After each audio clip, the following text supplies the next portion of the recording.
this out with me today, just so you can see. If you want, I mean, I'm pretty sure everybody knows what most of this stuff is and how it looks. And so, but I just brought some examples because I'm a visual person and I like to see things. And I also like to present things to people, you know what I'm saying? Because a lot of other people are visual learners. You might see it on the paper. You might hear me say it, but if you don't actually see me do it or see something like that, then it's a whole nother situation. So we're just gonna go over. So you got a lot of these things right here on paper. I'm just gonna go over a quick food ideas that keep on the shelf. If you're in the military, you know about the MREs, meals ready to eat. They come in a nice little container. They got a certain amount of calories in it per day that should last for one individual, one person. You can break it down and make it last throughout a day or 2 days, depending on how much you eat in a day. But that's kind of like and they only last, I say 3 to 5 years. So that's something that, like, if you're on the go, you put in your go bag, and you're going from point A to point B. You have a stationary location that you're at. You have a couple of boxes of MREs, but you know you're going to be gone for most of the day because maybe you might be out foraging, you might be out working, or doing something of that nature. So you need to break your MRE down, put it in your bag, so you have something to eat on while you're out there. You might just take the bread. You might just take some of them come with peanut butter and bread. Some of them come with cheese and bread. Some of them come with a main entree. Some of them come with like a side dish or something like that. So you can break that up, and that could be breakfast, lunch, and dinner right there if you do it just right. And that'll sustain you for the whole entire day. Because some people don't need a certain amount of calories throughout the day, so your MRE will cover you for that whole entire day. But also you got your canned fruits and vegetables, canned juices and raw, your shelf stable boxes, crackers, peanut butter jelly, dry ready-to-eat cereals, jerky, granola bar, hard candy. You also water supplies to prepare your instant oatmeal, dry milk, powdered milk, instant pudding, dried soups, bouillon cubes, and instant rice. But I say all this, and I have all these examples just to say, have a plan. You know you have your canned goods that you're buying at the store. We're urging you to stock up on your canned goods. Canned goods only last for so long. But you got a long time. You don't know how long it's going to be without food. You don't know how much food your family's going to eat per day. So you're going to have to cook meals in the morning. Maybe you don't cook 3 meals a day. Maybe you only cook 2 meals a day. And you're going to have to sparse that out. And something that I just found out on the internet, I was looking through the YouTube at a couple of preppers and their information, and it just dawned on me, you know what I'm saying? Because I was looking at those expensive bucket meals where you say last for 60 and 70, days or whatever, and the prices were going from $385 to like $600, and I was like, nah, can't get that because that's super expensive right there. But this one gentleman I found him online, and he showed me, talked about these right here, and it's called the Augustin Farms. They're 10 cans, and you won't believe this is powdered butter. You say, a lot of people say, well, I ain't never heard of powdered butter before, but you're going to mix this in another ingredient. So instead of buying those meals ready to eat, why not buy the ingredients to make a meal? These 10 cans right here last 10 years. If I buy 10 or 15 of these, I can stock these on my shelf. I know I always got butter. It might not be homemade butter, but this is powdered butter. They got powdered milk. They got potatoes. They got peas. They got chili mix. They got soup mix. All kinds of other stuff. And then on top of it, which I've never heard in my life, powdered honey. So I'm just saying, if you know you're going to make a meal for your family, and this right here is supposed to last 10 years, I know I can buy a couple of these, and I know my family's going to get fed because I can make a meal out of these rather than all I got is a package that they give you already pre-served, pre-packaged and all sorts of stuff, but I can make my own meal if I have something like this. And then the kicker is, guess where I got this from? I got this off Amazon. Amazon, this was $13 for 340 servings on this can right here alone. 340 servings. They do have 5-gallon buckets, but the 5-gallon buckets are like upwards to 80, 90, and $100. It's still cheaper than buying the $300, $400 pre-made meals or whatever. So those right there, that can right there for 340 servings was $13. But guess what? Also on Amazon, with these cans specifically, they're on sale, and they also accept EBT on those items alone. And I'm like, a lot of people don't know that, and a lot of people are not using it, but it's Augustin Farms. They got, like I said, they got milk, they even got bread in the can, the mixture. All you gotta do is add water, and you can make bread and scones and biscuits out of the mixture. 10 years. You ain't gotta do nothing. Once you open it, just track at the bottom. You check when you look on the can, on the back, it has an open date, and then you just keep track of all your cans. If you get multiple cans of that, you just rotate through, use them like that. So it's just a thing, you know, like I said, to have a plan to use. I use the canned goods. They tell you go ahead and go through, since if the power goes out, I'm going to go through all my stuff in my refrigerator. If I got a generator, then I'm going to work on the stuff in my deep freezer, my meat. So when all that stuff go out, I know I still got my just make sure you have a plan when you're going to start your storage. And also, we just go over what shortens the shelf life of food, because you know you'll go and you'll buy this big 25-pound bag of beans, rice, pasta, and this other stuff online, but you don't store it correctly. You know, you just keep it in the pack, keep it in plastic, and you just sit it in a cabinet, or you sit it in a corner or a closet, and you just leave it alone. But sometimes, to make it last longer than 1, 2, 3 years, if you put it in a Mylar bag, which I have one right here. It's just an example. These bags right here, and these bags, all these bags do is just keep the light out, and they also keep the air out, because once you combine this with one of these right here, which is the oxygen absorber, so it comes with it as well. And you have with these oxygen absorbers, depending on the size of the bag that you use, it's called the cubic centimeters that you use per, like this could be like a gallon bag right here. You might need 3 or 4 of these in here if I put some beans and rice up in here. Because we have Mylar, M-Y-L-A-R. It's on the back of the paper under type of long-term food storage containers.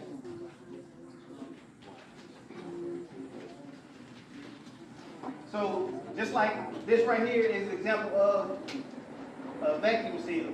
I just went in, Sister Arzara went in and vacuum sealed this bag of rice, which will make it last longer. This is one way that you can do it to make it last longer.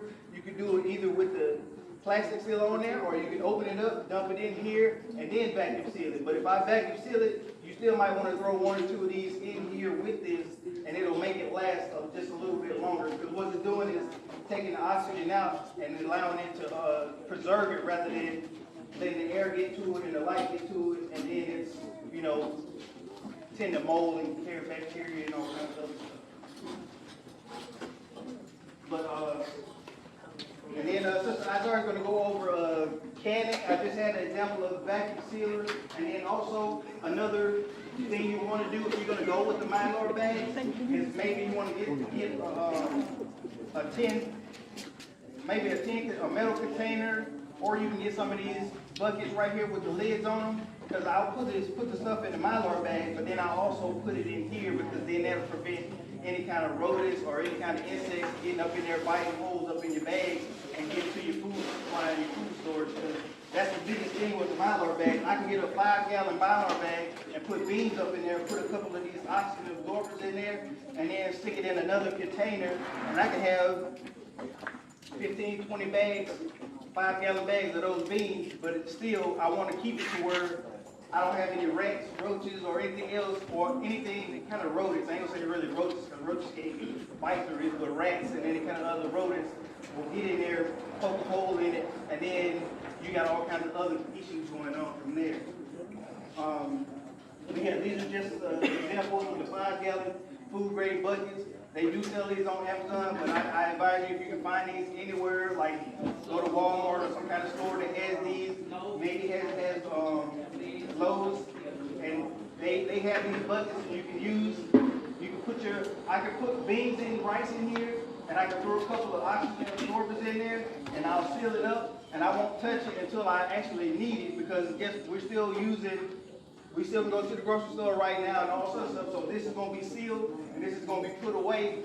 And sometimes what you also want to do is when you do this, just write the date that you initially sealed and placed all the stuff up in this bucket. Y'all got one of these? And so if you look at the bottom of this page right here, I just put some examples of the types of stores. You got your candy, you got your Mylar bags in the middle, you got your food grade buckets, and then you also have your vacuum seal. Those are ways, like with your meats and stuff like that, you put in a deep freezer, vegetables and stuff like that. Vacuum seal it, put it in your deep freezer, lasts a little bit longer. You know, that way, if you go in like some place, Rouse's just had a sale on meat, on chicken and steak and stuff like that. You take it home, put it in the vacuum sealer, put it up in the deep freezer, and it lasts just that little bit longer as you go through. So if you look at this next page right here, I'm almost done. It tells you the different types of things that you're going to store. You got beef, lamb, poultry, you got rabbit, goose, fish, ground beef, eggs, all the way down. It tells you to store it in what type of container. You're going to store it in a refrigerator or freezer. You're going to store it in a bag, a canister, and it tells you normal shelf life. And if you vacuum seal it, it'll tell you the vacuum seal shelf life. So when you go in there, these are just some, if you go on the internet, you can Google this stuff. You can get a whole lot more information than what I have on here, but this is just a snippet of the things that you can look at, or you need to look at when it comes to food storage and prolonging the shelf life, and prolonging the life of the food, is making sure that all this stuff is edible when it comes time for you to need to use it, so you're not poisoning yourself or your family, but you're also being able to feed yourself and your family as well. So we're going to look at the last page here before I end. This is just when it comes to the oxygen absorbers that I have here. These are just depending on the size. You got pint, quart, half gallon, tin can, 1 gallon, 1.5 gallon, and 2 gallons all the way down. But then if you look over here, you're saying, okay, pinto beans, you got flour, meal, pasta, all that other stuff. It tells you exactly how many cc's or cubic centimeters of these oxygen absorbers you need for the container that you're going to put the food in.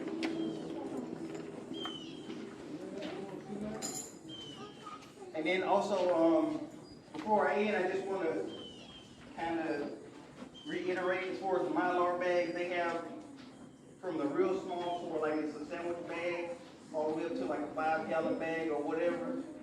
You might want to also start stocking up on like I ain't gonna really say condiments, but like flour, sugar, salt, pepper, those type of things. Get those big containers that you get from like Sam's or whatever, and then you can actually put them in a Mylar bag and seal them up. Because guess what?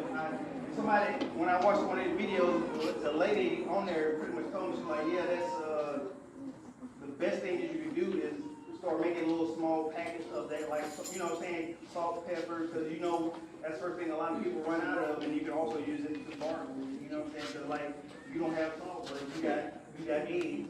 I need eggs, you need salt, so I'm going to give you this couple ounces of salt, and then you're going to give me like a half dozen eggs, and then we going barter like that, trade, and you can do that amongst your family as well. Everybody here, one person got chickens, other person got, may have a cow, other person over here may have goats, because you might have little ones that need like goat milk to feed babies and stuff, or milk from a cow or whatever, so it's just part of being in part of the community, and also instead of us using the money, you can use the items that's going to help you live rather than like they did back in the day, Hey, I'm going to go to the market, and we're going to hang, we're going to barter. I got what you want, you got what I need, so let's make a deal. That type of deal.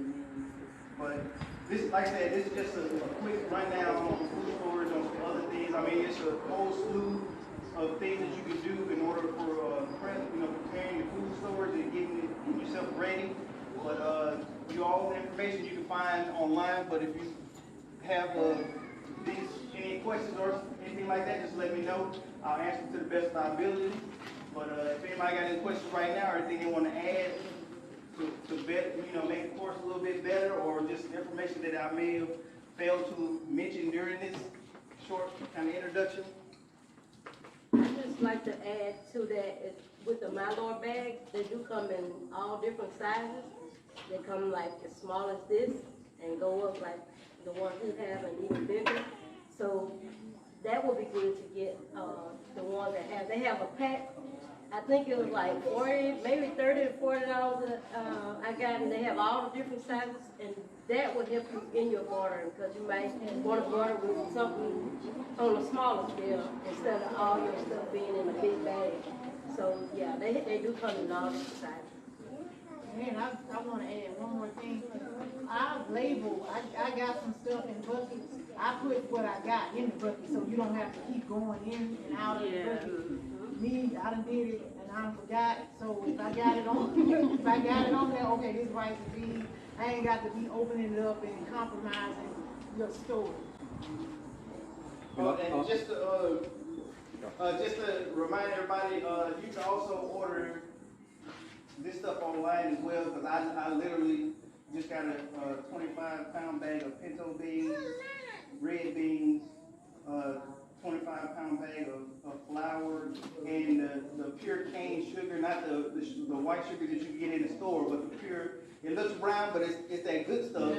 So they sell it, and I don't know, I'm getting in trouble for giving out my sources here, but the name of the website is Websterrun.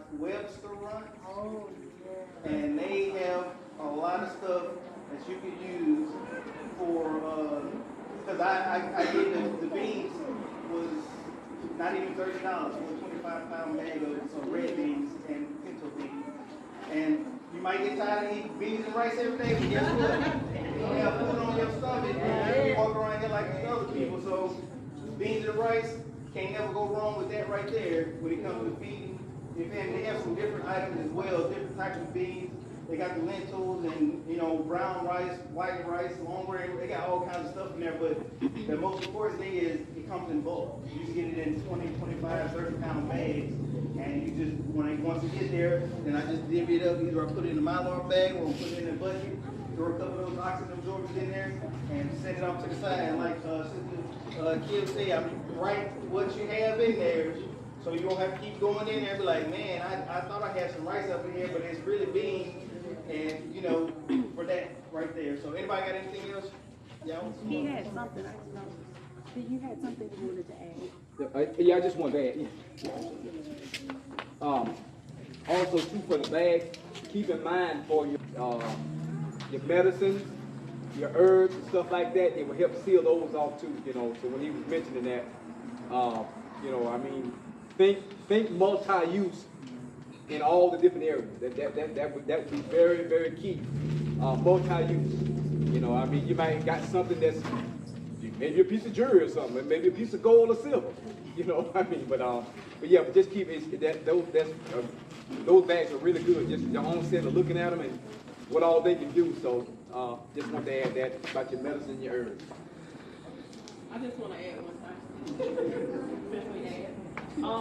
You mentioned the boil on the cubes. I've been buying the powder itself, because I said we ain't gonna be able to find a chicken, a pork chop, or steak. Well, we don't eat pork chop anyway, but ain't nobody gonna be able to find no kind of neck bone and then the season that for it. So just get you some beef and some chicken powder, and you can just use your beef to season in the place of the beef and the beans, because I use it anyway because of eating purposes. But instead of the cubes, just get the powder. You can buy the big jars of powder as well. That's what I've been buying.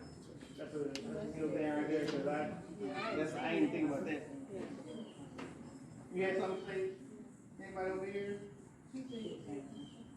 All right. So just to let y'all know for future references, we want a lot of these classes to be more interactive. So don't feel like if you got something useful or for the group, don't feel scared or like you don't want to say it or whatever, because that's how we learn. Everybody is not an expert in every field. We're here to teach in class, but we're also here to learn as well, because there's a lot of information out there, a lot of things that somebody could already be doing. And you know, I'm like me sometimes, I just sit in the corner like I ain't gonna say nothing, but you know, you might have a good idea or something that you already implemented in your family, and you just put it out there because it might help another brother or sister out or family out, because they're like, you know what, I ain't even thinking about that, because I ain't even thinking about the powder, because guess what, I can put that powder in some rice and make them beans taste a whole lot better than what they normally do, or maybe I just have rice to eat. So, but if I got that little chicken flavor, at least it'll make it taste a little bit better, you know. So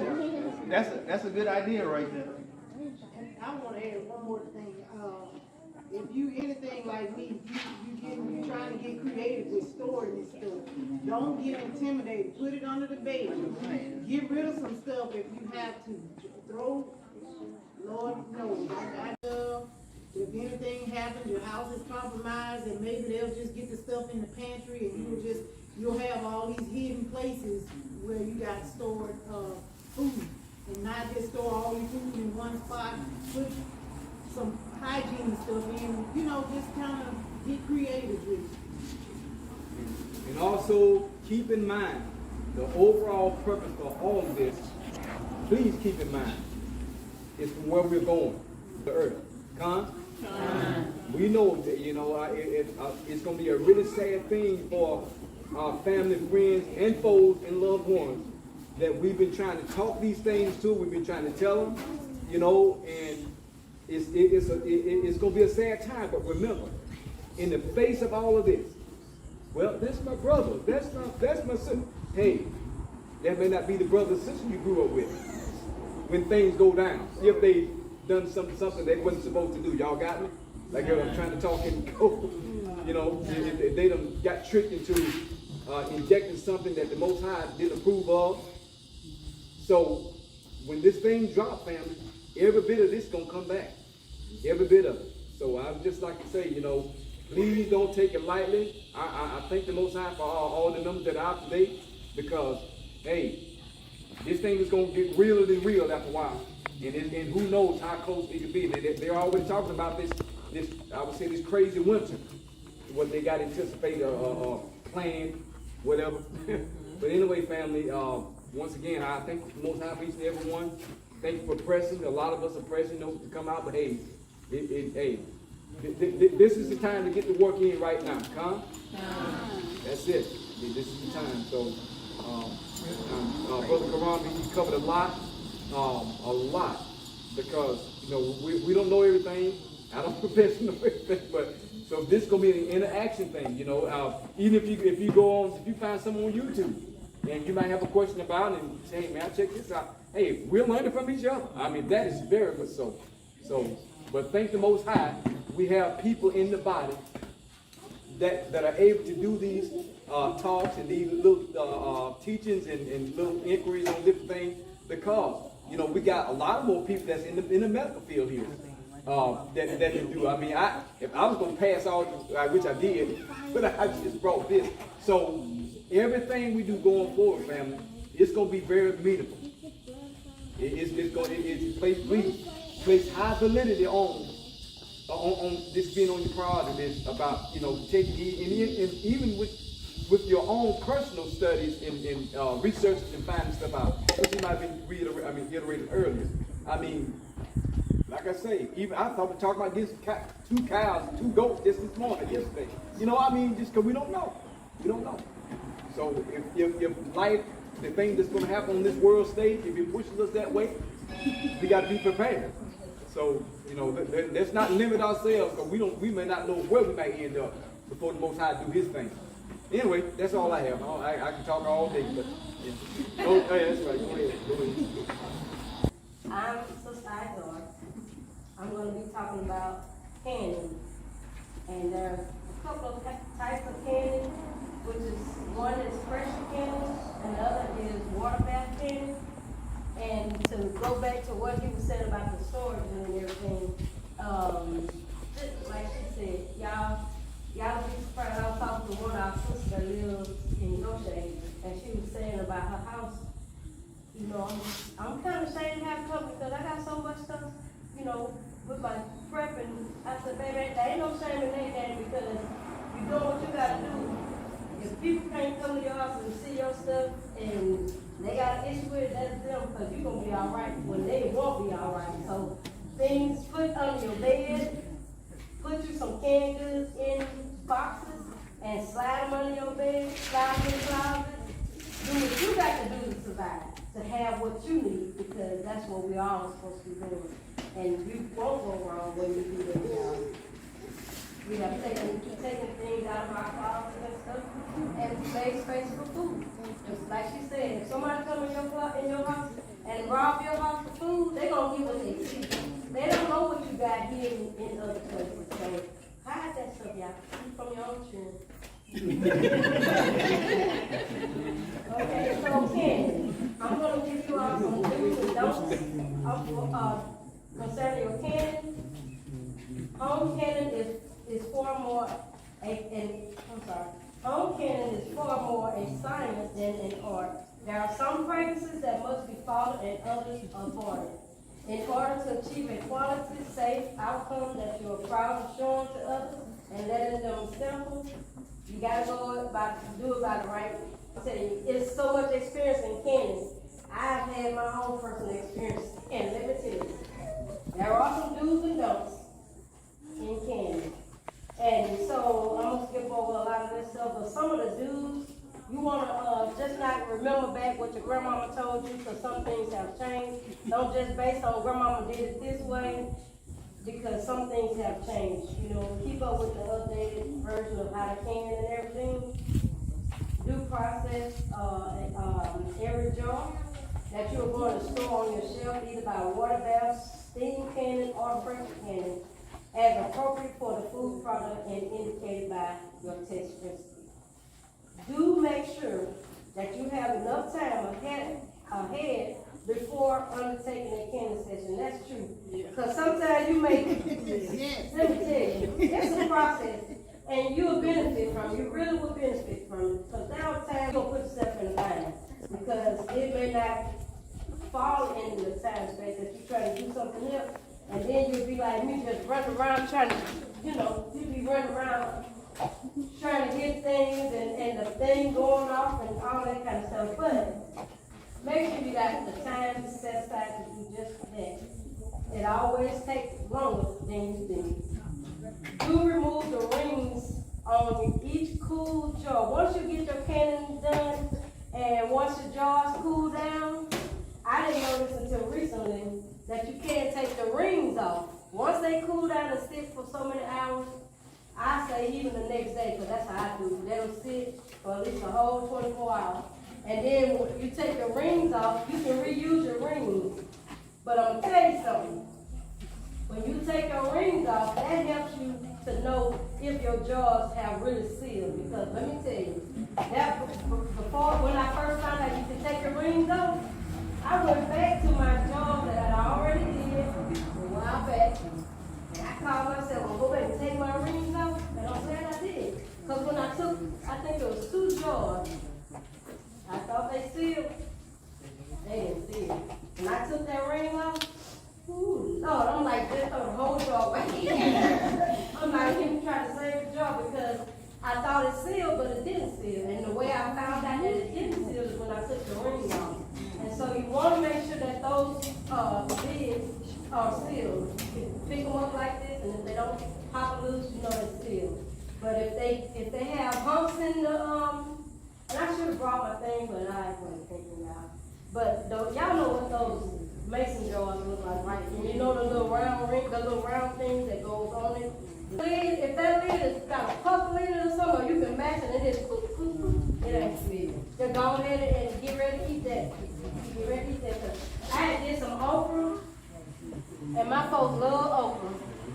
Some pickled okra, and a couple of jars that it didn't seal. Some of them sealed, and somebody still went in there and got to them, but some of them didn't seal, so I allowed them to go ahead and eat them. Like you said, when you got your stuff put aside that you don't, this is for future, don't let them go when you still down. Okay, and It say, do make sure that you have it, okay. Do remove the rings off of your food straws. And always reuse your rings. Do label and date each straw. Always use a pressure can for low acid food. Okay? Always get the pressure can for 10 minutes before adding your weight. Some canning pots, pressure pots, they have the weights that go on to the top side. She has the one with the weight. Mine don't have the weight. Mine has the little thing that it'll go up and make all the noise and stuff that you know when it reach that level, ready to put the timer on. All pots are different, so make sure you know what your pot is supposed to do. It's called a gauge, what you were talking about. Yeah, okay,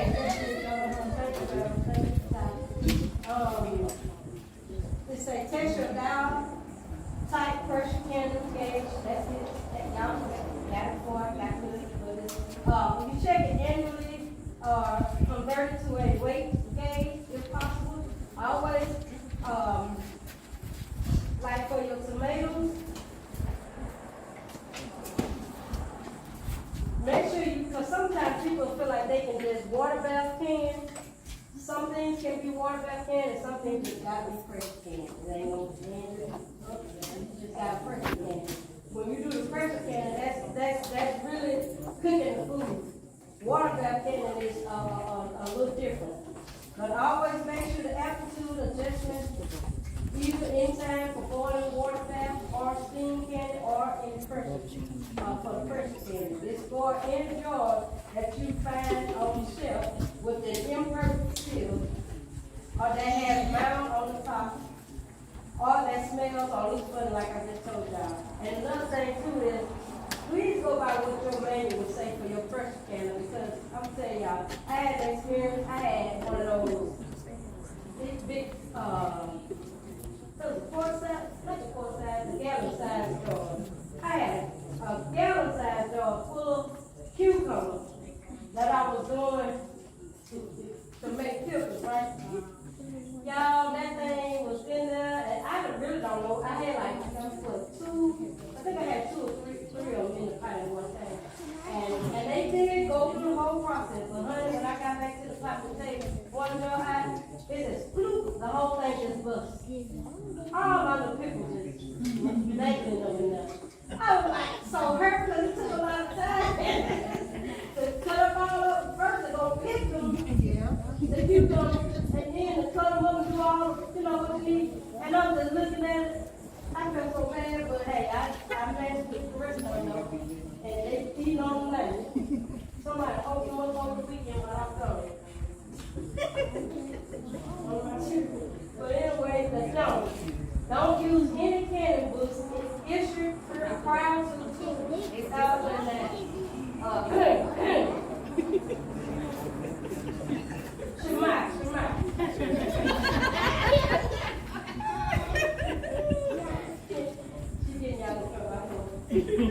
Don't use any canning books before 2009, even if they were issued by a government or a trusted source at the time, or were the ones your grandmama used just because an old or untested recipe has been used without evidence of, I might be saying this word wrong, but what is it? Botulism?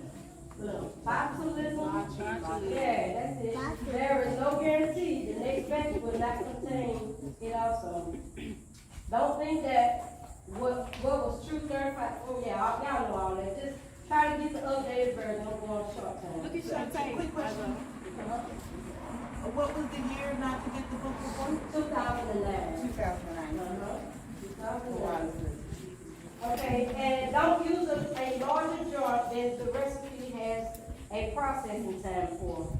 Like you might have your processing time might be 25 minutes, and you get it for this type of jar, this size jar. But you get a bigger jar, it may be 40 minutes, but you can split it to 25, and it's not going to work out.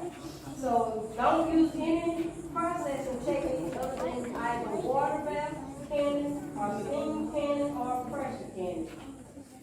Don't eat any home preserved gifted to you if you can't be sure sure by acting politely, if somebody gives you some drugs, you better find that, if you want to get something, you get something good, and it didn't take, like you thought, like that person thought it took, and then you end up getting sick.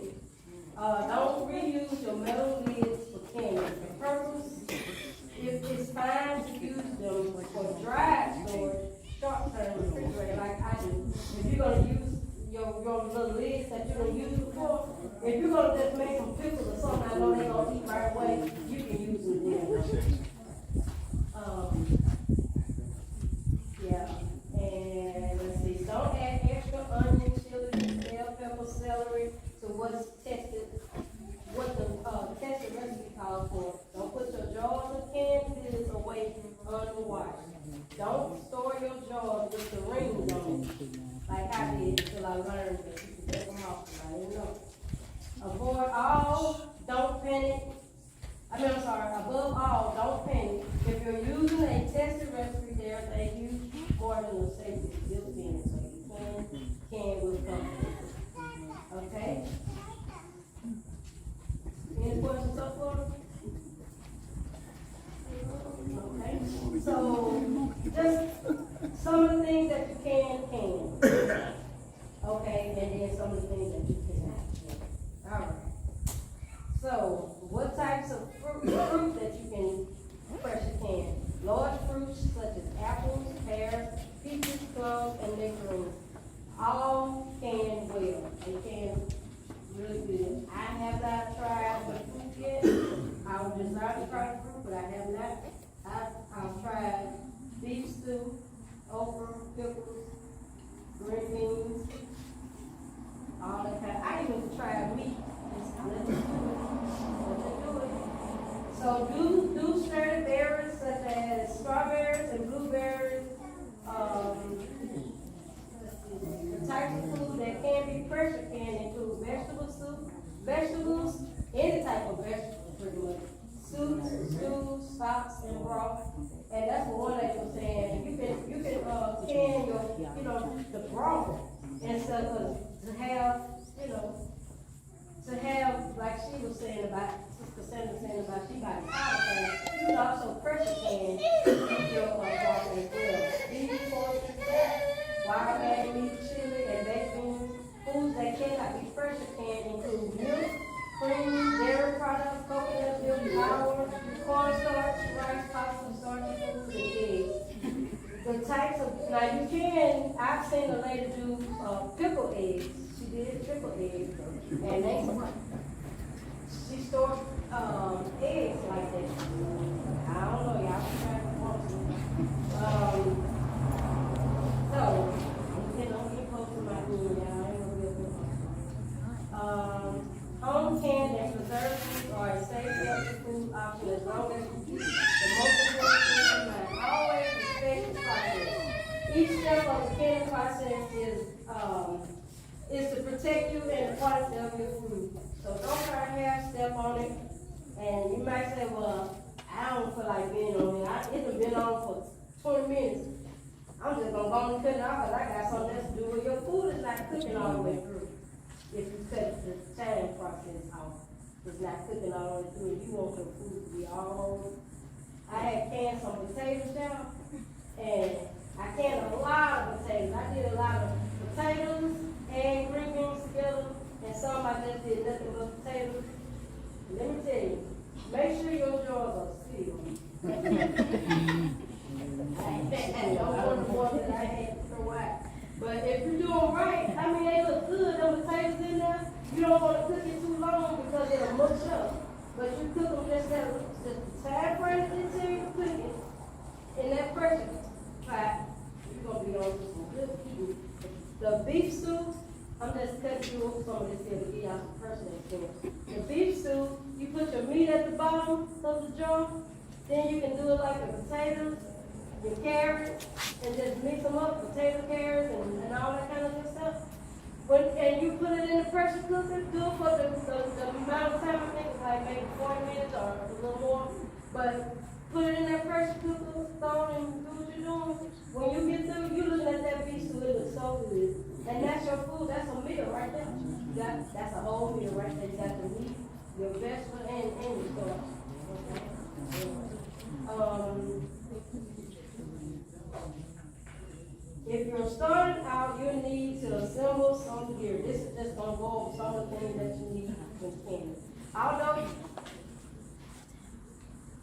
Although you can cut expenses, okay, I'm gonna just say, I'm about to cut it loose.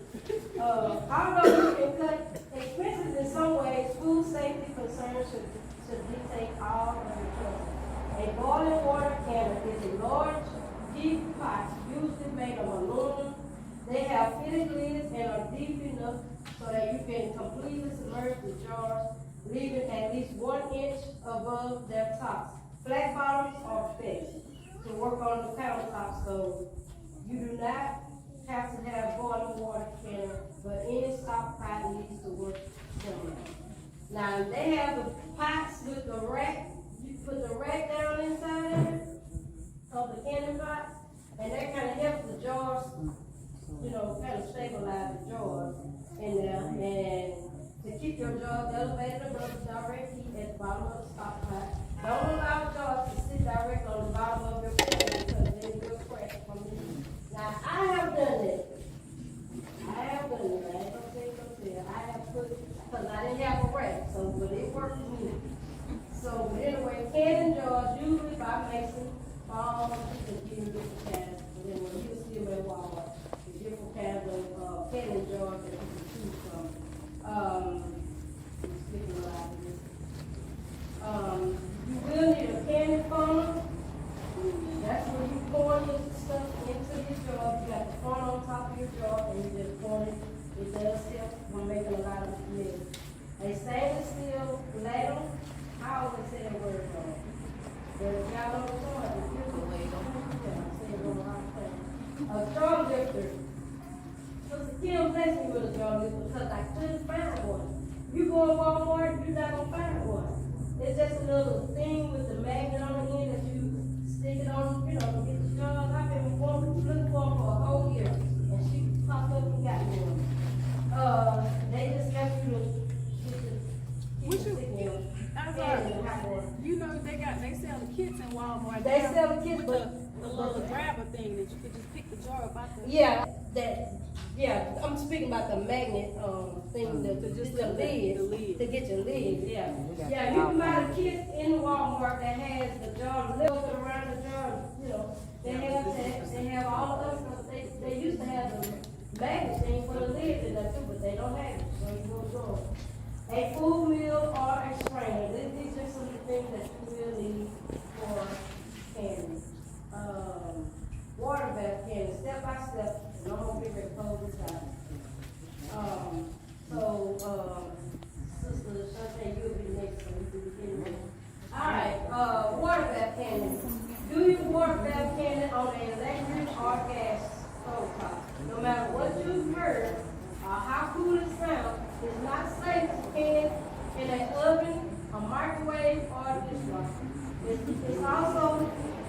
It's also not safe to can tomatoes and fruit products by simply sterilizing the jar and lids by boiling the water, and then letting it get into the boiling hot product into the jar. It's not good to do that, and sealing them by placing the lid and screw bands on. Even if the jar is sealed well and hold their seal, their contents have not been heated adequately to prevent bacteria. That's what I was telling y'all. Make sure you have the heat up to where it needs to be in order to cook your food so that you won't end up getting sick. Although some of the new multi-cookers come with a canning feature, the U.S. Department of Agriculture says research warned that all of these devices are not safe for home canning, even for high-acid foods. Now, I'm just going to give y'all a quick rundown on the water bath canning. Water bath canning is a little different from pressure canning. The jars need to be put on hot. Your jars need to be hot prior to filling them with the hot ingredients. Yeah, because see, if you get a cold jar and think you're gonna go and put some hot liquids in the jar, it's gonna plus. So you gotta make sure I always put my jars in the water so they can get warm while you do your other stuff. You keep the jars warm, then you put your hot water in there and all that. And they do have videos, y'all, of all this. Let's pick up like I do. How to can this, how to can these, how to can that.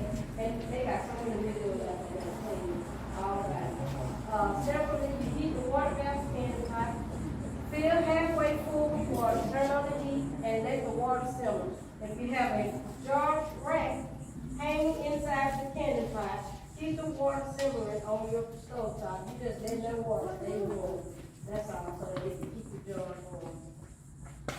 And remove and dry the jar. Then while they're still heated, fill the jars with the prepared recipe. Use a wide mouth funnel, a ladle, the food into the jar. Leave a half. Anyway, you're gonna leave a 1/4 inch or a 1/2 inch headspace at the top. Don't fill your jars all the way up with water to the top. You're gonna leave that little space in there. Alright, just use a clean spatula or plastic candy wand by gently swirling around along the inside of the jar to release. Let me just put this down and just tell y'all so I can get through with it quick. This with the thing, because all you're doing is, once you get your ingredients and everything in the water, in your jar, you take you use a paper towel, that's the vinegar on it, or just a wet paper towel, wipe around the rings of your jar. Before you wipe around it, because like you're doing all this, you're gonna take like a spatula and go on the side of the jar. This is the jar. You got your beans or your potatoes in there. You're gonna take that spatula and you're gonna stick it around the jar, around the food that's in it, because it's taking out the bubbles. And so once you do that, then you take your paper towel and you wipe the rings off, because while you're working on it, you could have got some salt on it. You could have got any type of stuff on it that won't allow your lid to lock seal. So once you do that, you wipe it off, put the lid on, tighten it up, not real tight, but you tighten it up good, sit it in the water flat, and then you just go to top out, 15, 20 minutes, whatever your time is, get through with that, that's it for the water bath. And so, anyway, do anybody have any questions? I hope I didn't bore y'all, and I hope I said something that was. I know about the headspace too, it's very important about the headspace, because it won't allow you to pop and seal it too. Exactly.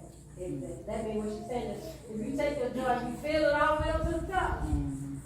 Don't fill it all the way up to the top. Leave about that much space, and 1/2 inch to a 1/4 space.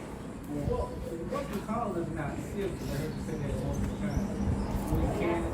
Okay, there are several things that you can seal, like for instance, you working around your jar, and if you get in the food and product, and it's like salt, because I did all my stuff, got it ready, and I look back at it again, there's salt, because some things you pickle salt, you put pickle salt in it, and it may get around the ring. If you put the ring on there, it's not gonna let it seal.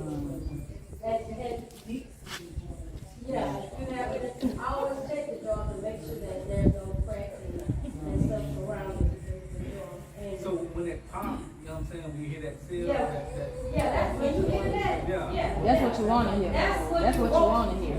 Because when I have stuff beside and God, that ain't my fault. I said, that's okay, God damn, and you know, work with it. When you consider and it's cooling, when it got to a point and you start hearing, the little pop from it, that's when you know, that jar is sealed. That jar is sealed. But if you see one that you mash, and it don't, if it don't, when you mash your lid, after all of that is done and it's cool, when you mash that lid, if it like put like a bubble in it, then it's sealed. It should be smooth across. It should have no kind of dents, no kind of minerals. Just let you know it's sealed. And then just, you are supposed to take your lids off, your rings off your lid, but don't store your pans on top of each other because they will break the pressure. And I didn't know that either. When I watched, see, these videos are very important. So you're not supposed to just store them like that, you know, on the top of each other, but. I had this spoon here, because I moved dishes out. I don't use all these glass, these little plates with the gold, so He don't get them in, on the regular. He enjoy that. anything you ain't using, replace it with stuff that we don't need. I took out a lot of this, y'all. They made no decision. And I got all my cabinets got a lot of food in it. So that's what Each other's talent to be able to learn and grow and develop our personal self. Then we'll be going over a basic wound care class.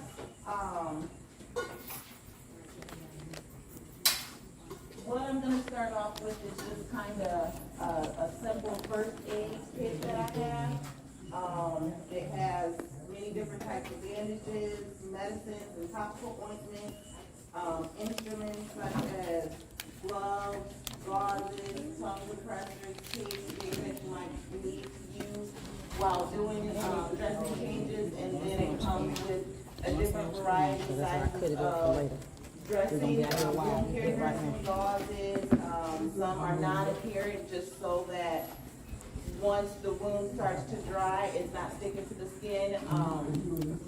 Different things that you need to be able to have on the go. It comes in a nice little package. I'm gonna be using those separated things just so I don't have to open my kit here. So the first thing that we're gonna talk about is simple cuts, scrapes, bites, and burns. For the most part, simple cuts and scrapes, you can just make sure that you keep them clean and dry. You can usually leave them open to air. They'll be able to dry and scab over themselves. For burns, aloe vera is good for helping to soothe the skin, treat burns, insect bites, different herbs that you can use to be able to help treat with the itchiness and things like that. Basil, mint, and tea bags are actually good for soothing the skin after skin bites or any rashes, things like that.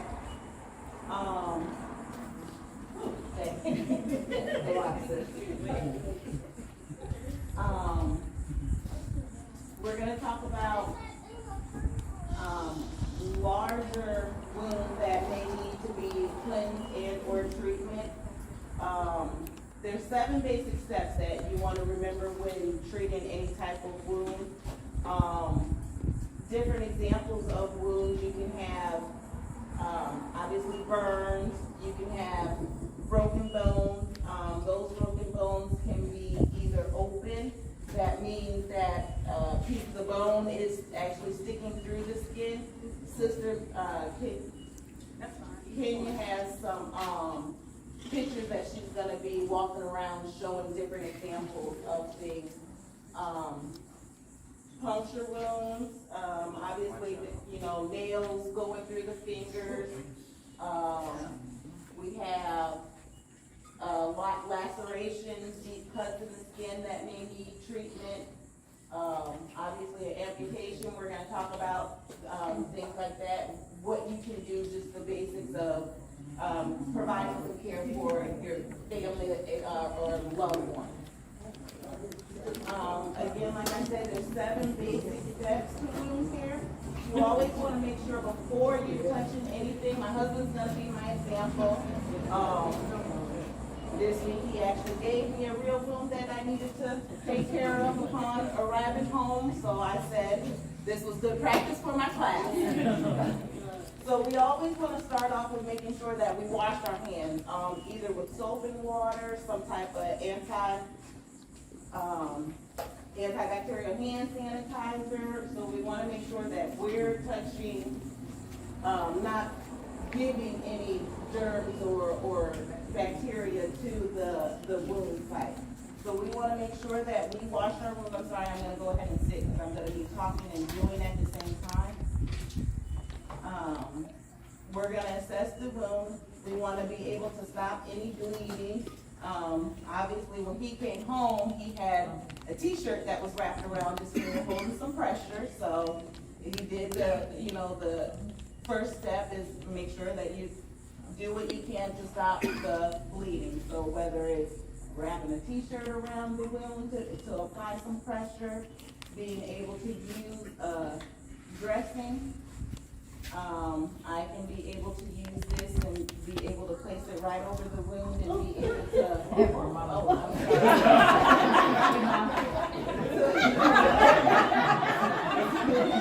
No, the pressure, that pressure, girl.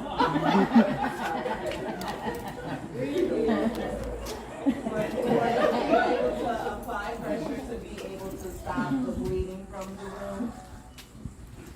Then you want to be able to assess the wound and be able to look at it to see what type of cleaning solution that you can use for the wound. basic general, soap and water is a good and effective way of cleaning out a wound. You wanna make sure that there's no dirt, no visible dirt or any debris that's in the wound. I don't have soap and water, so I just have some normal saline sterile, water solution, so I can be able to use this if it's out and I don't have access to soap and water to be able to clean it.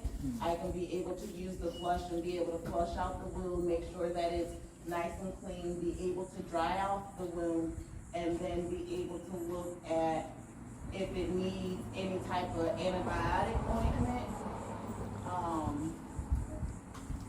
I like to use just a first aid antibiotic ointment, like or Neosporin, Vasetrace, and anything like that. You wanna make sure that you're not caking on the ointment, just a small thin layer to be able to cover the area. You don't wanna cake it on just because it prevents the skin from breathing air from being able to get to it, and it slows down the healing process. So just apply just a small thin layer of the antibiotic ointment to the wound, and then your next step after you apply the cream, you want to think about how you're going to be able to cover the wound. In the first instance, you know, it was just small, you could leave it open to air, it would dry, scab up, you don't have to worry about it. Obviously, this is a little bigger, you don't want to leave this open to the air just because the risk of getting an infection or things like that, so you want to be able to cover the wound.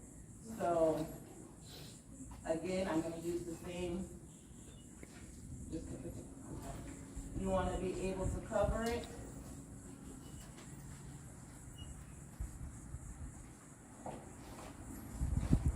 I keep a pair of scissors, you know, to be able to cut.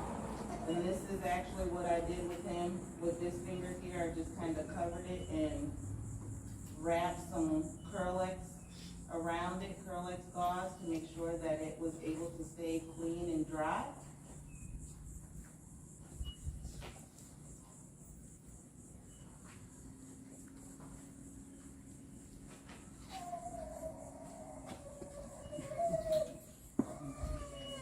And it doesn't have to be big, it doesn't have to be all big and bulky, you just want to make sure that the area you can still keep it covered, you can move it and bend it, all that's good. I have some tape right in here. You can be able to fasten it down tape. I have safety pins in here, a multitude of things that you can be able to use for different reasons. So I just put a piece of tape over it, and now we make sure that you can be able to walk around, it's clean, it's dry, you can be able to use his hands still, and you're going to want to make sure that you're changing the dressing and also observing for signs and symptoms of infection. So with a wound like this, I was just changing the dressing. In the morning time, I put out a new one for him to go to work. Once he came home from work, I would take it down, clean it off, and let it be open to air. Obviously, with any type of cut, you're going to have swelling because the tissue is damaged, but signs and symptoms of infection is swelling with redness, drainage, whether the drainage is yellow, green, foul smelling, those are all signs and symptoms of infection and things that you need to look out for. I do have some, I'm sorry, I'm just taking a look. Herbs to help with infection, garlic, oregano, honey. Those are all things that you can be able to use naturally to be able to help in the healing process and make sure that you don't have any issues with infection in your finger or wherever the wound is that is needing to be treated.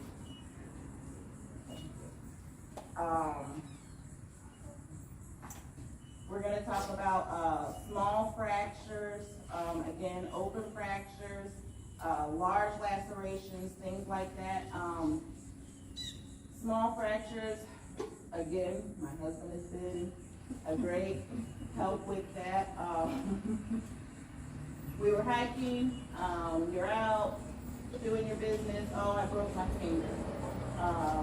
things that you can do to be able to treat the broken finger and make sure that you can be able to get back at home. I always carry around a tongue depressor, popsicle stick. You can use just a regular stick, anything that's not gonna bend.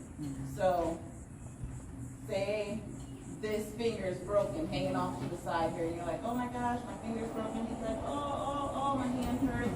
Okay, honey, we need to be able to. We need to be able to stabilize your finger and make sure that we're gonna make it home from this hiking trip. So again, grab, this is a tongue depressor, but popsicle stick, any type of stick, anything that's sturdy.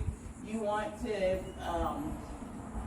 be able to split the finger. So say his finger is broken and it's pointing out towards him to the left here. So I want to kind of bring this finger, stabilize it, and then you can just wrap it on up. You want to go opposite of the way that the finger is pointing when it's broken. So wrap it on up. He's got some stabilization and can be able to carry on. And then if you have two sticks, you know, I'm just using the one, so we're gonna go on the opposite side of it, but it would be better if you had two to be able to put one on each side to be able to give it further support. So, feel okay? You can be able to make it on home. We can continue the vacation, all right. And something she said too that's very key, depending on where you are, what scenario you're in, what you're doing, you can split with anything that's straight and that's sturdy. I mean, if you come down, you gotta break the stick off and just go pop towards the leg, arm, face, you know, you can do that. So I'm glad she touched that. So we might say, whoa, we ain't got this. No, most items do a lot of stuff like that. And this is how it would look if you're using two pieces. You're just having it both on both sides, giving support, and you'll wrap it.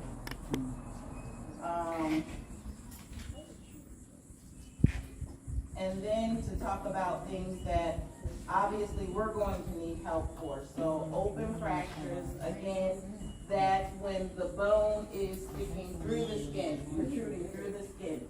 So your major thing with that is going to be cover the wound, try to immobilize the area if they can be able to wrap it in an A-stand, you know, be able to secure it so that you can't move it. If it's an arm, you want to be able to secure it so that you can't move it. Cover, secure, and then get some help. I mean, that's going to be a medical emergency, so you need to be able to find help for that person. Again, with large lacerations, say, most high unwilling, you know, you're out with the saw and you cut off your finger. You know, that's gonna be also, again, very bloody, and you need to be able, your priority is to stop the bleeding. So you can use anything to be able to stop the bleeding, whether it's a gauze, being able to hold pressure. I always keep tourniquets, where I can just be able to grab it out, tie it around, have the pressure. So say it's my husband, the patient cut off his hand, right? Hand's gone, it's just the wrist there, lots of blood. You just take the tourniquet, you want to go above the area, 10 to 12 centimeters, and tie it in a knot. It's going to cut off the circulation. That is what you want to be able to stop the bleeding, and you're going to be rushing for help. It's the same kind of process they do when they're drawing blood. If you're out and you don't have a tourniquet, you can use a shirt, a belt, anything that you can be able to tie off. When I was in the army, we would use, like, you get a stick, and like, once you put the cloth around it, you would turn the stick, and then Twist you, it. you know, tie it off to where it doesn't move, Mm-hmm. until we get to wherever. Time, sis. Real life scenario, on out on I-10 about a few years back. from an accident. And exactly what Sister Shantae just said is what this guy had to do before we got on the scene. And his family was coming back from the scene or somewhere. But that went out with him. Long story short, accident happened. And I was over there with the family members talking to make sure they were fine. When the guy got there, like the cop wanted to say something, get involved. He said, man, he said, I can't turn the leg. He said, if I turn the leg, I ain't gonna fall off. Make long story short, it was already bad. So I was down like this, the bridge, this I-10 bridge, talked to the people, and out of my peripheral vision, when they rolled her by, her ankle was off. But he had her belt on. I mean, it stopped. So we didn't hear anything bad afterwards. So she didn't bleed out. So that tourniquet, using the belt, once again, anything that got straight to it, you can create a tourniquet for it. I mean, strange you mentioned that, but that was, yeah. What y'all saying is, did you say you can turn? What's that? Just to be able to turn it, give it the pressure, the leverage to make it tighter. Okay. And believe it or not, I always keep, a tampon in my emergency kit, stab, big wounds that are gonna be bloody. I mean, if you need to be able to apply some pressure and stop bleeding, small, simple things like that can go a long way. Again, to stick a tampon down in that wound, and it can soak up a lot of blood, and at the same time, it's giving you the pressure that you need to be able to try to stop that bleed. Again, we talked about the herbs that we can use. I'm just gonna reiterate, things for itching, basil, I'm sorry, I'm pulling it back up. Basil, mint, and your tea bags are good for soothing your skin, from bites, skin rashes, poison ivy, poison oak, anything like that. You can use for infection, to help treat infections, garlic, oregano, honey. I have honey, garlic tabs, garlic oil and oregano oil that I keep to be able to use. And then just simple medications that I like to be able to keep on hand. I keep a little bag, it's Tylenol, Motrin, and Benadryl. The Benadryl is good for, if you have any type of allergic reaction, or say you've gotten eaten up by mosquitoes and you're just itching all over the place. I keep it just in case of emergency.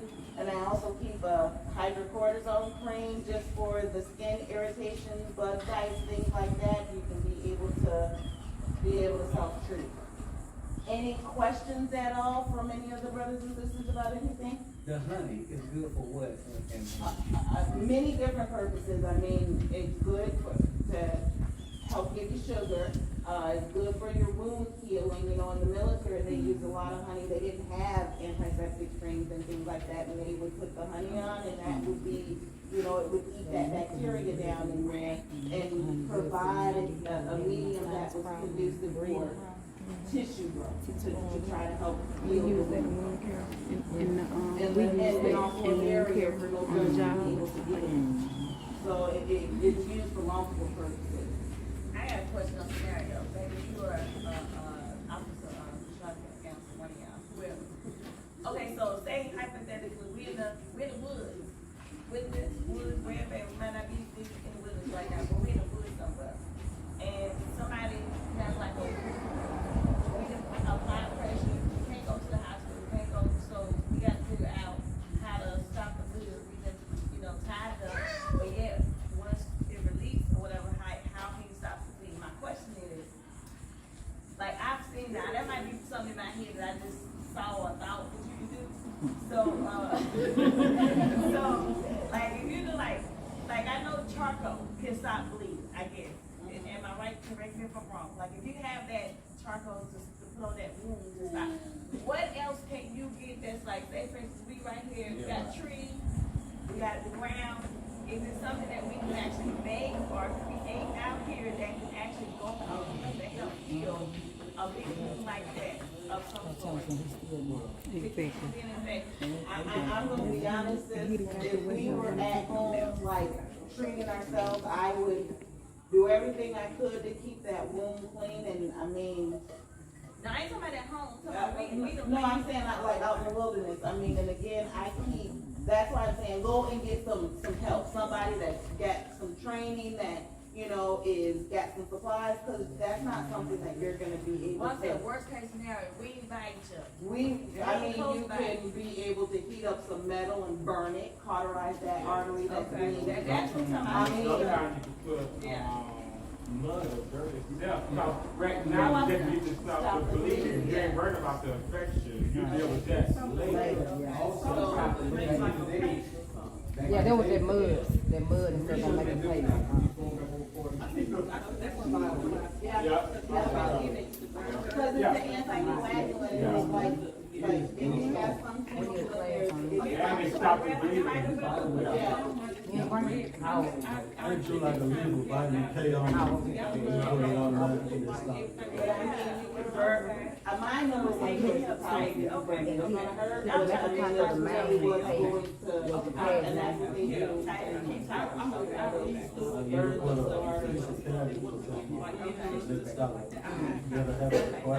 It's an anticoagulant. Vitamin K. Yeah, they look different, like banana plant, I know, got some healing, properties. Any other questions at all? Yeah, I'm in the wilderness like you right now. Hopefully have a, you know, that's like a little bit, yeah. You know, we got to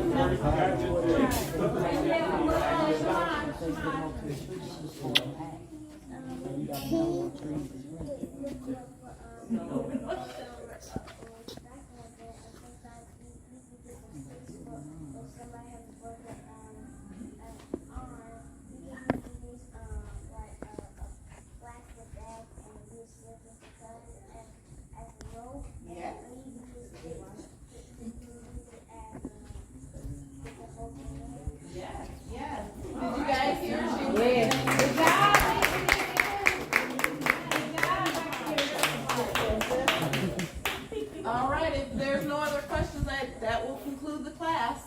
Thank you, brothers and sisters. What about,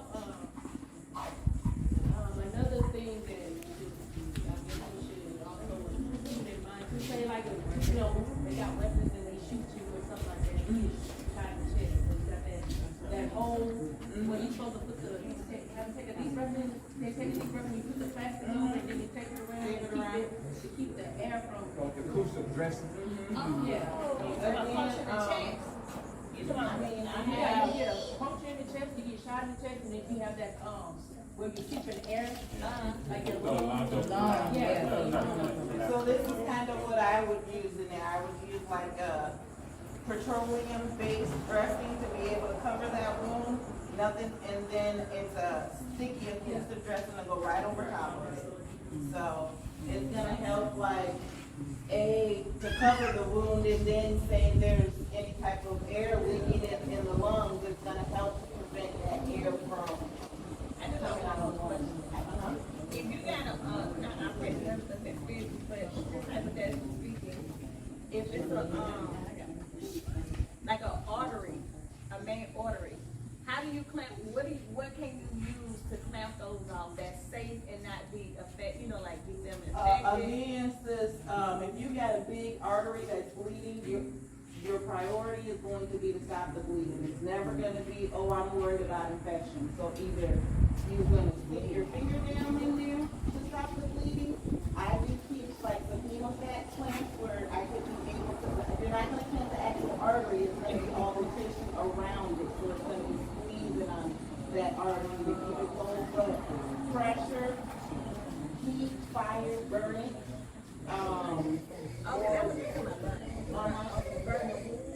burn the actual wound, like where you see that squirt coming out, you're gonna get something metal, heat it up, and So you don't have to worry about the animal though?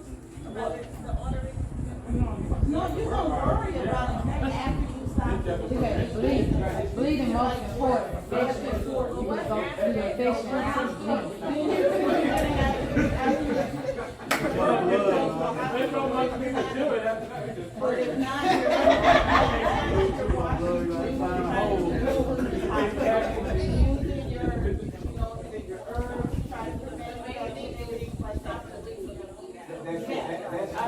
right now you're dead. Like if I don't do melted seal, I mean, just sealing it, just imagine something like that, in other words. Just anything. A guy that's going to. You gotta buy your first, Rambo.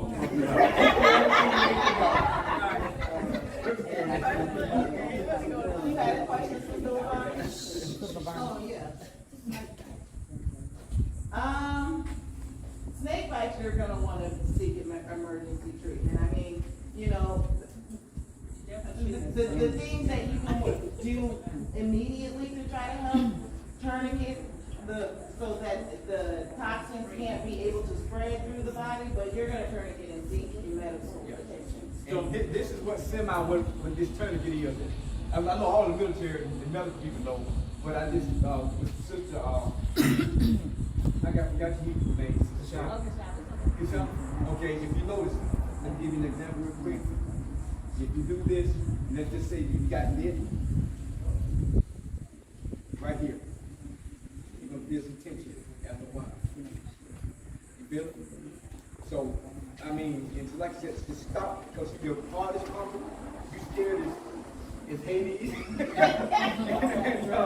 all that adrenaline is going, it's gonna make the blood go fast. So just come and just slow your breathing down with somehow, calm down and just have some. If somebody with you, they can help you out even better. But if you're not, you gotta come to think of what's the chance of me using the ink pen. If you got something or whatever, if you by yourself, just do it. But I don't want to teach too tight. But anyway, all of this, I mean, hey, that's right.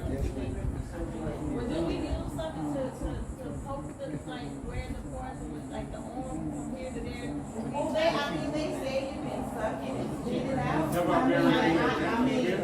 I mean, if I guess, they did that, for that. I mean, the man that they brought the shot.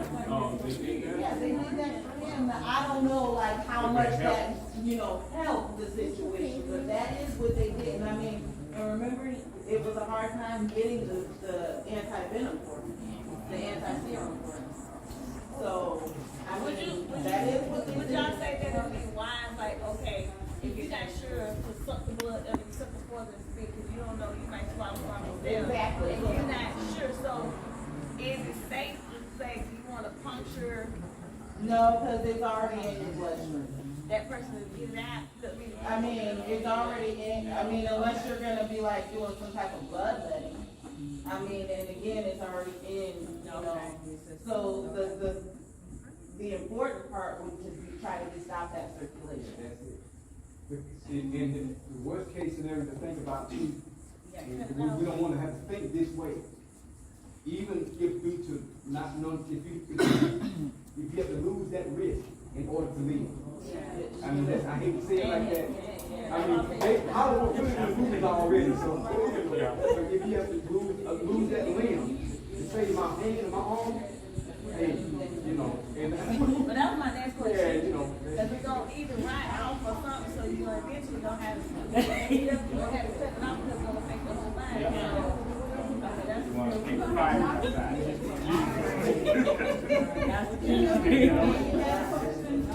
Good, that goes there.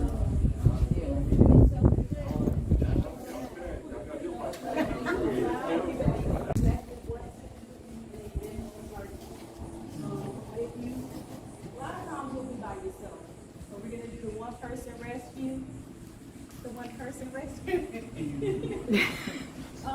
Always remember to check to see if the person is conscious or not. You don't go shaking them.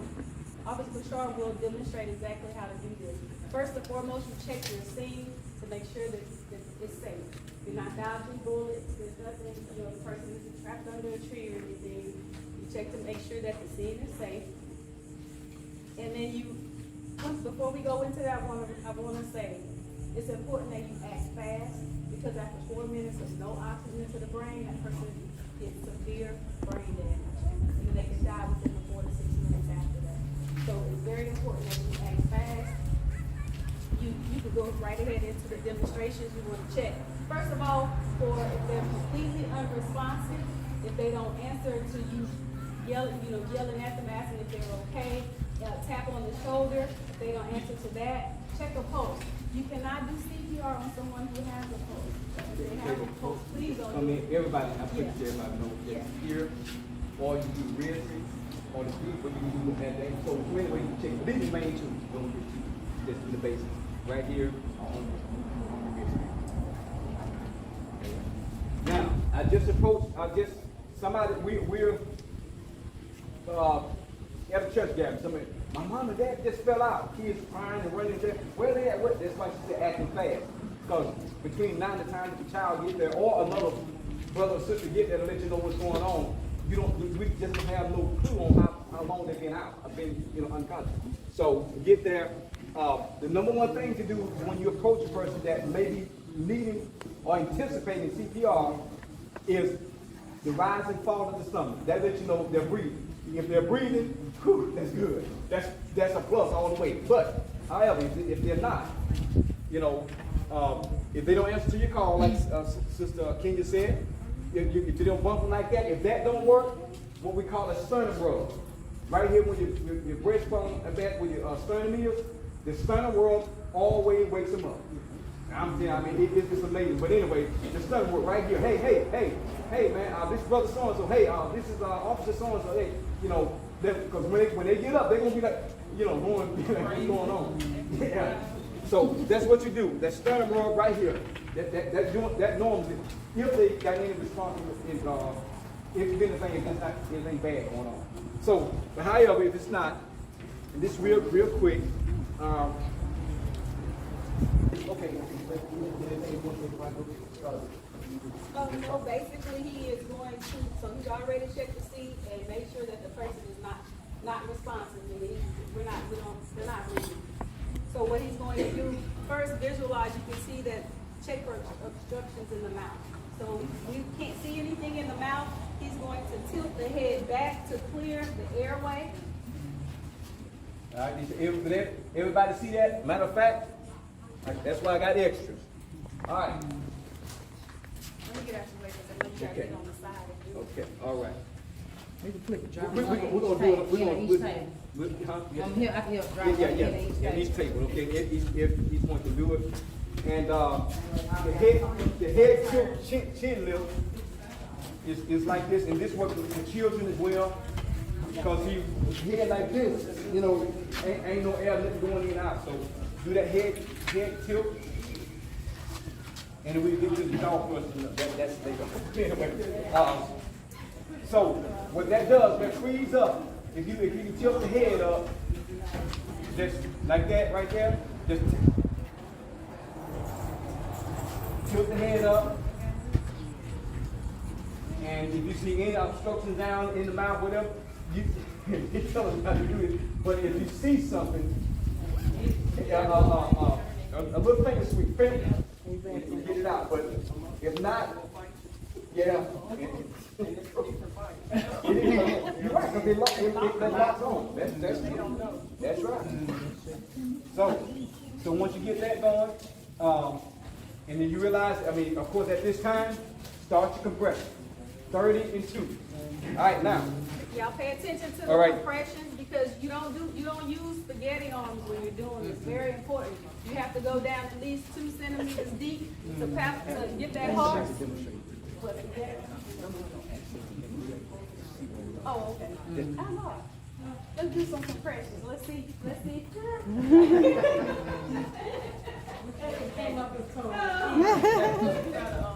Keep the song, y'all can keep staying alive in mind. If y'all don't know staying alive, now they use Baby Shark. Baby Shark, doo-doo. That's what they use now. We was told, yeah, they use Baby Shark now. So just get the song in your head and that'll keep you with your beat that you're supposed to go on. All right. So what she's doing, y'all notice the placement of her hands. See how she has the other hand crossed over. She's locked her fingers. Are the bottom fingers open or closed? So put your weight on. You would want to come around the side this of has them a like she mechanism on is. the inside. Once this click, no, let me. If you're doing it far enough. I'd give them something to study, y'all.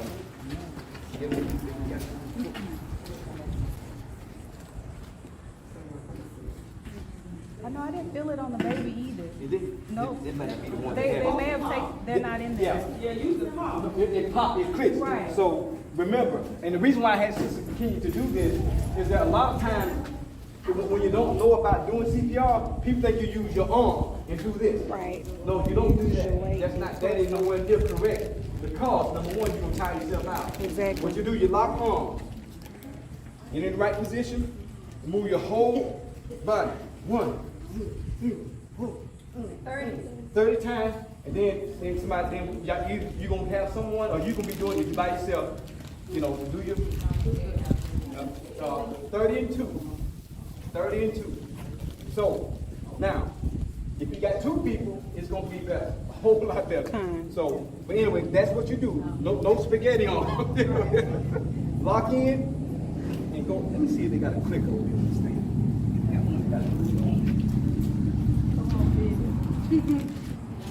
Do your one round of it to get the feel of it.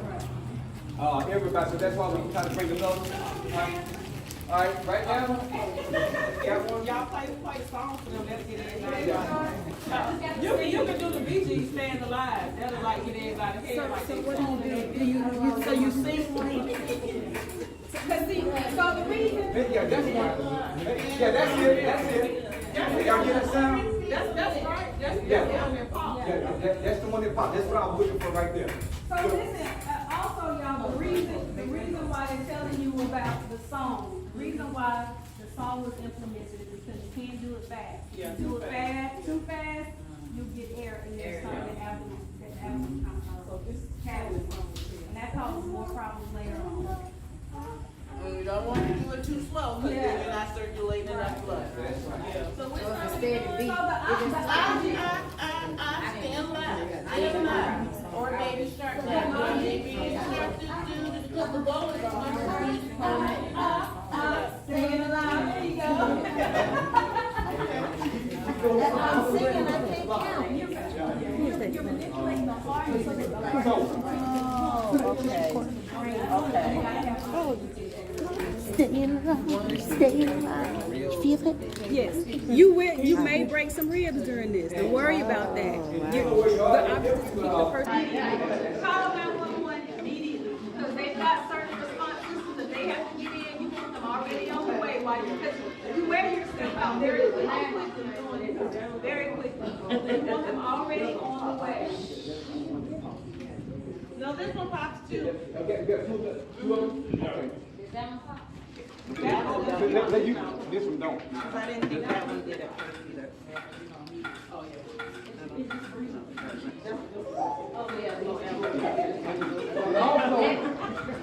Also, with the pop that's going on with it. Y'all wanna use one that pop? Yeah. When you're going to reason that popping is there, you're going the right hip into your chest to create it. So if you're not popping, you know, you're not getting a good rotation on north of the books To circulate. So, but yeah, make sure. And like I said, you want to do the meeting. And by the way, one more thing. If you're doing CPR, if you do it properly, you're gonna crack some ribs. That's it's just right. That's just where it is. You're gonna crack ribs. So if you hear something popping, oh goodness, what is this? Keep going. Keep going. You're gonna crack ribs. This guy, well, I got to tell some more everything. Seems like this guy was gonna sue. He was a volunteer department for next job or somewhere, way back, because the guy was sued the paramedic because he broke my ribs. So, But you allowed to say that. the guy said, but the judge, to make a long story short, the guy wanted to sue the guy because he broke my ribs. And the judge asked, did he save his life? Yes, sir, but he broke my ribs. He said, and had this lawyer trying to defend him, the judge had the complainant and his lawyer to take a 6-week course of CPR. He said, man, you live. So he couldn't sue. He was trying to get a picture. He said, look, you're gonna break ribs, you know, when you go the right way. So. But anyway, that is that's something to think about. So these little things coming up like that, you're right there. You hear popping and cracking going on, don't stop. You're right. Just keep And the remember bad. to you do 5 cycles of CPR. 5 cycles, yeah. Which equates to 2 minutes. You should be able to do 5 cycles of 30 compressions, 2 breaths if it's a family. But really the compressions, they stimulate the heart to get the blood pumping and circulating throughout the body so that the oxygen gets to the brain. That's the main goal. Okay, 5 cycles, which is 2 minutes of the CPR. And it will be tight. Yes, very tight. Very Very tight. But just think about it. It's saving a life. Attempting to save a life. Attempting to save a life. So put all you got into it. Pray to the Most High, because you know that's who has the power over everything. And don't be afraid, because a lot of times fear will stop people from acting. The worst thing you can do is not act. But you panicked anyway. Yes, because me and him, we went to CVS, we pulled up, and it was a car waiting in the back parking spot. It was a girl out there, a young girl, and we had just walked in the store. I mean, the door just opened, and she ran in there hollering, anybody know CPR? Him, baby, you up. And I'm looking at him like, how you know I want this to be it right here? I'm like, oh goodness. So, okay, well, what's going on? My boyfriend's in the car, he's not bleeding. So the lady from the pharmacist, by that time, she came up to the front. She said, you know, CPR? I said, yeah. She said, come on. I said, okay, girl, we got this. We get out there, he's dead. He's completely blue, not breathing, no oxygen in there. We had to lift him out the car. It was like 100-some degrees. Lay him on the sidewalk, and we had to do CPR on him. But I had a mouth guard in my car, so that's what we used, because of course we didn't know him. And when he came back through, he was just looking and turning around like, I said, wait a minute. She slapped him so hard. What are you doing? You died on me. The ambulance, because I told him to call the ambulance. We had to save him. Apparently he had ODs. So he died. They sitting in the parking lot, and she just had to slap him and told him, you know, you died on me. And he came through like fighting like crazy. That's why I say, they don't know what happened.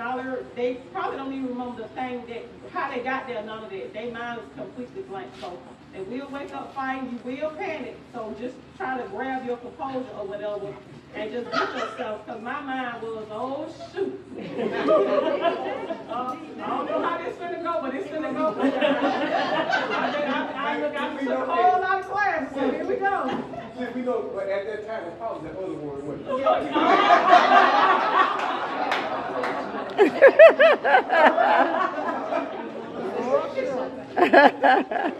And just to add, where the sister was saying, you always do CPR on a firm surface. So if they're in the bed, you're not going to start performing CPR on the bed. You're going to drag them out of the bed down to the floor and start it, because your compressions aren't effective if you're not on a hard surface. Now y'all can correct me if I'm wrong, but from way back when I took CPR and stuff and Head Start, they told us that nowadays you have to ask permission. If there's a family member that's there with that person, you have to ask permission to do CPR. Because someone tried to just come up and do CPR and was sued. Well, they're still not gonna win that, because you're being a good Samaritan. But if a person has a DNR, that's for the hospital to be aware of, not for the regular public. You're not gonna win. Even like at home, that was brought up too with the class I just took. That's what they say, you do have to act, and if that person is responsible, there's not a family with them. You just got to go off your better judge. You know, because all in your mind is, this is somebody that just passed out, I don't know, so you got to save a life. Now, when they get to the hospital, there's something different, so they won't be. But if you're at home around somebody, you do supposed to know somebody. That's you know. That's key. And that's a lot of times too. This has happened too. Without knowing that there was a DNR thing, and you know that had it in the wheel of record or whatever. If a family member comes in and says, "Look, stop, don't do no more," but until they show you, you got to keep going. But now just, hey, here it is. Hands off. Or if you have family members that don't agree, they're arguing, you have to keep going. Exactly. And we've seen those scenarios too. And I mean, we have coded, yeah. Right, exactly. Yeah. So, yeah, this is a real good question, y'all. I mean, good input. You got it. I had a question, okay, y'all know I'm all that hypothetical. Y'all know people taking these shots, right? Okay, so, now, you know, if you don't wanna do that, what is You can do, if it's a stranger, just pump, right? just pump, because now they're saying that you don't even have to do, like, if it's a stranger out on the street, you can do the straight 2 minutes because you already have the oxygenated blood that's in your heart that you're circulating around. If you don't feel comfortable, because I'm not doing mouth to mouth, right? I mean, medically, professionally trained or not. So the main thing is you want to. Yeah, they unless it's that, because I'm not. This is what we use now. For that, like I said, the weaning house doing mouth. Now, of course, with our people, you know, there's been truthful to the ministry, truthful to the elders and what we've been taught that have not been dealt with like that, y'all, what the baby just mentioned. You know, who knows, you might find yourself doing something to, you know, without having this, just say we don't have this, but here, this is what this is for. And it took it, you know, but this is your breathing, you know, this is your breath. 1, 2, well, we ain't go to all that part, right? You know, we said we were waiting on that part. But anyway, but 30, and you know. If you choose to give the breath, pinch the nose, or you have the head tilted back, make sure you have a complete seal around the mouth so that you can see the chest rise. That's how you know you're giving the right breath, if you choose to give the breath. Yeah. And another thing is, they will vomit. Yeah. So, they will. If you don't know them, just pump. Because they say now you don't have to breathe for them, you just pump. Because they will put it in your mouth when they come back through. I've seen it happen before in the nursing home. They will. What's the mark? It's in like a pouch, you open it and you put it down in your mouth, and it's like the front, it's like closed, like your whole like a little neck, and you breathe in, breathe for them, but you don't have to. Right, you won't have access. This is just for like, we're not gonna be in the 20%.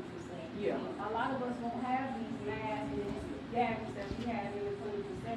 So this is just to show you what to do to keep your loved one or somebody you know alive until medical comes. That's it. For the babies, how many pumps is it 15 for the babies? I can't remember. It's 30. It's 30 still? Okay. Yeah, we get ready to go to the baby. Oh, we done with the adult. Because it's pretty much the same thing except with the infant, you know, you get the cheek piece about to show. Okay. Fingers.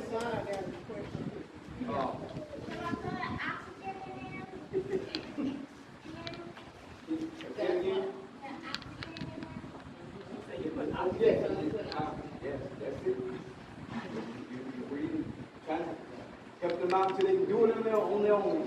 That's homeschool, y'all. That's homeschool.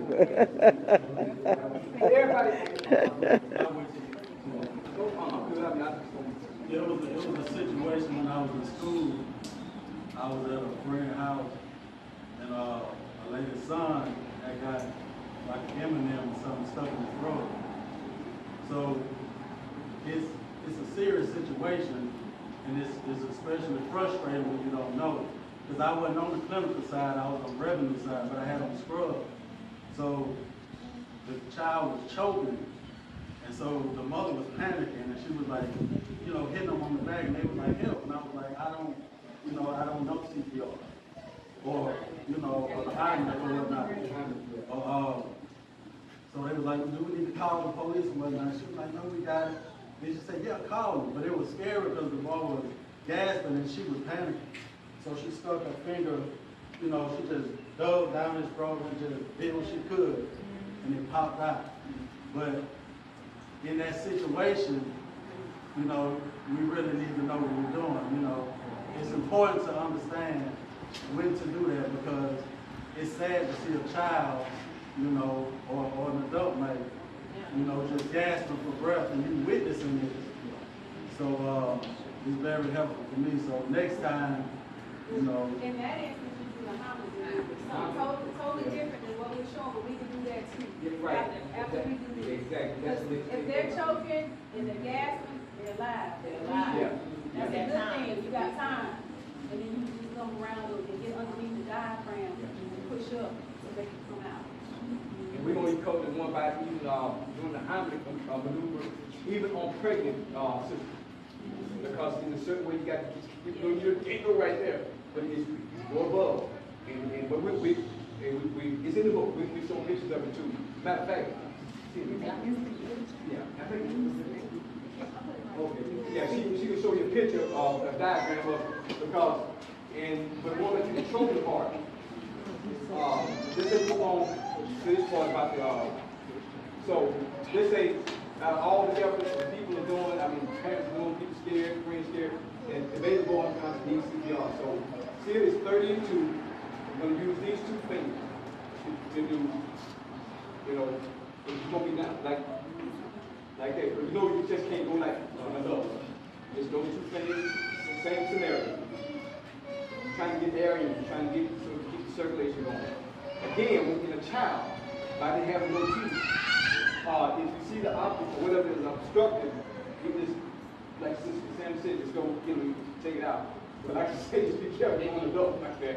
The babies is less threat, so they, you want to let you control because of your size and the strength and everything. So we just know that, look for it, see it, get it out, and then start. And then when you take it out, they make this, Sis, you don't have to go through all that. I say, cause I see it. Remember the same thing, family, 30 and 2. And here, the thumb, the diaphragm, 1, 2, 3, 4, and go to 30.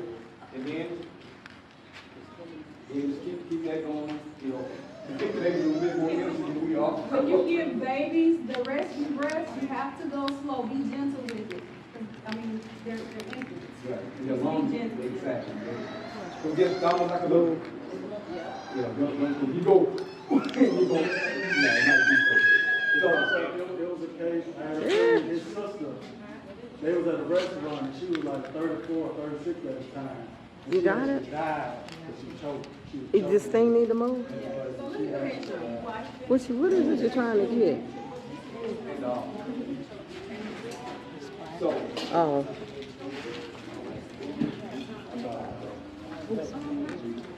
You get it?